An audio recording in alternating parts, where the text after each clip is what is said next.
நான் கத்திரிக்காய். அப்போ என் பேர் என்ன? உன் பேரும் கத்திரிக்காய்.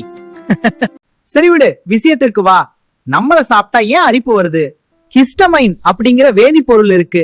அது ரொம்ப சென்சிட்டிவாக இருப்பவர்களுக்கு அரிப்பு உண்டாக்குது.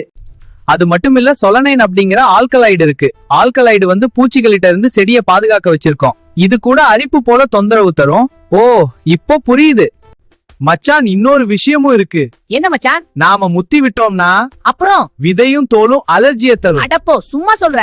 இல்ல மச்சான். மச்சான், அலர்ஜி ஆகாம இருக்க என்ன பண்ண? தெரியல மச்சான், நீ சொல்லு. புளி, எலுமிச்சை சாறு சேர்த்து சமைத்தால், இல்லனா எண்ணெய் நறுக்கிய பிறகு சிறிது நேரம் உப்பு கலந்த நீரில் போட்டு வைத்தால் கசப்பும் நச்சுத்தன்மை நீங்கி போயிரும். வதக்கும் போது நல்லெண்ணெய் பயன்படுத்தி வதக்கி சமைத்தால் உடல் சூட்டை தணித்து அரிப்பு. எப்போ என்ன விதைகள் குறைவாக உள்ள பிஞ்சு கத்திரிக்காவா என பார்த்து சமைச்சு சாப்பிடுங்க. இதையும் தாண்டி அலர்ஜி ஆகுதுதா டாக்டர் டி ஆலோசனை கேளுங்க. இல்லனா எங்களை சாப்பிடுறத விட்டுருங்க.